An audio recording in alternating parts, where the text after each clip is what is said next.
Mercedes are apparently beginning to get their act together, with new upgrades coming from the W14 and races on tracks which better suit the Silver Arrows than Bahrain or Jeddah. Things are looking at least slightly better than the first two races, but the issues that are there with Hamilton and the current concept still persist. What is Mercedes' plan? Stick around to find out. Even though F1 2023 has only had 2 races so far, Red Bull has already put other teams on high alert by having a completely dominant start to the season. Both Max Verstappen and Sergio Perez have won a pole position and a race, and both of them finished first and second for the team in Bahrain and Saudi Arabia.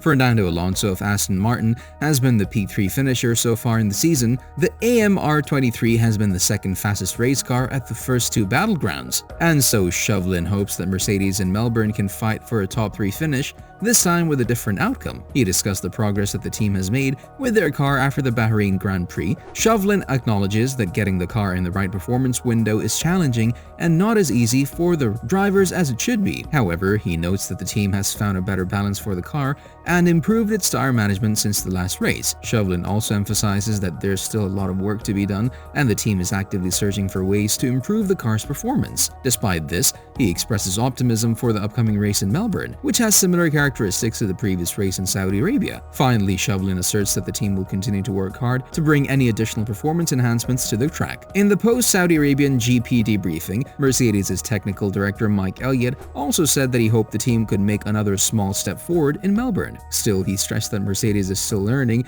since they had a disappointing start to the season and were again far behind the leaders. Elliott noted that the team's main focus at the moment is to continue learning and gaining a better understanding of the car's performance. He acknowledges that with only 2 races completed so far, it's difficult to establish trends and build on them, while emphasizing the importance of making small steps forward and gaining a deeper understanding of the car's behavior. He suggested that by doing so, the team can become more competitive and work towards long-term progress. He noted that the circuit in Australia is front-limited, meaning that the front tires will be under more stress, similar to the previous race in Jeddah. Elliott expressed hope that the team will find another small step forward in performance, allowing them to be more competitive and gain valuable knowledge that will help them move forward. The Mercedes team has had a tough time in the first month of F1 2023. Both team boss Toto Wolff and their 7-time world champion Lewis Hamilton were very critical of the W14 challenger they made, but Elliott said that the Brackley and Brixworth factories have a huge amount of energy as Mercedes tries to get back on the right track. On the topic of the W14, Toto Wolff said that the developments at the team's factory in Brackley look promising. This season, it's been hard for the Silver Arrows to stand out. They've fallen behind Aston Martin and are a long way behind Red Bull. Lewis Hamilton and Wolff have been honest about what they don't like about the current machinery, but they stand by the people at the factory who are working hard to make a car that can win races.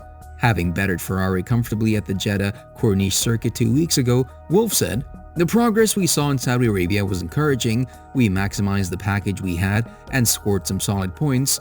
More importantly, we continue to learn and understand more about the W14 and our development direction. Everyone back at base has been hard at work to turn these learnings into performance. The signs we're seeing back at the factory are promising. We've got to take it step by step though, and won't get carried away until we see performance translated into lap time on track." With the F1 caravan returning to Albert Park this week, Wolff noted that Australia has a rich racing tradition and passionate fans, and he's looking forward to competing in Melbourne on a unique track with specific characteristics. Wolff stated that the team has work to do to adapt the car to the demands of the circuit, but expresses confidence that they'll maximize the potential of the W14 and score as many points as possible. But he admitted that the team is not currently where they want to be in terms of performance, but they will not let that stop them from racing hard and giving their all. Wolff did say that competing against Red Bull will be tough and more or less gave up on fighting for the title this season, but that won't stop the Silver Arrows from improving as much as they can. They're hopeful that they can fight for victories again sooner rather than later. They'll have to come sooner because with Hamilton's contract expiring at the end of the season, there's a big question mark about whether or not the 7-time world champion will stay in Brackley. Hamilton said recently at the Saudi Arabian Grand Prix that talks are going on, but more and more people think he is waiting to see how much Mercedes can improve before agreeing to a contract extension. If Mercedes doesn't get better in the next few races, it's likely that he'll have to leave the Silver Arrows. If he wants to win an unprecedented 8th world title, since he can't compete for podiums or wins right now. As things stand, Hamilton will be a free agent next season. This means that both Hamilton and Mercedes need to act quickly. Hamilton is still very positive about the Brackley-based team, even going so far as to say that the team's harmony is the best he's seen in all these years. For the team, no, I don't feel like I need to prove anything to me. I think we've proved time and time again over the years that we have strength and depth, Hamilton said in February. We still have all these incredibly talented individuals within the team. As I said, you don't lose that ability. We're continuing to try to improve our processes. We're continuing to try to be smarter in how we approach things and with our communication. I think there's the best harmony within the team that I've seen in all these years. We've got a real fresh young group of engineers and people that have just come into the team over the past year as well, so it's an exciting time for the team, and I don't plan on being elsewhere. It's gonna be interesting to see where will Mercedes end up. When asked about any potential chassis changes in 2024, Toto further explained that while the monocoque is important due to weight and center of gravity considerations, the biggest gains can be found in increasing downforce all around the track. He said that they're currently focusing on finding ways to achieve this, and if they conclude that this approach is not enough to compete at the front, then they may need to make more radical decisions.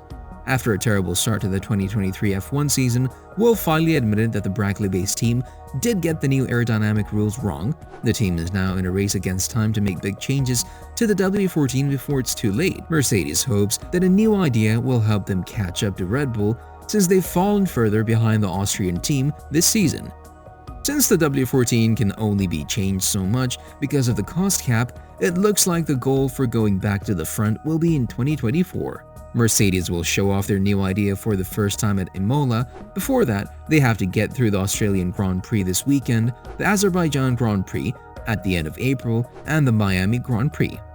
One thing is for sure, the Germans are determined to get back to the front and compete for wins. Their first goal is to find the right road in terms of a car concept, and with Hamilton's contract expiring, they don't have a lot of time. They're under huge pressure and have to act quickly. Whether they will, only time will tell. What do you think? Can Mercedes fight for wins again this season, or it's all done and dusted in 2023 for the Silver Arrows? Let us know down in the comment section below, and see you next time. Until then, take care, stay safe, and be happy, guys.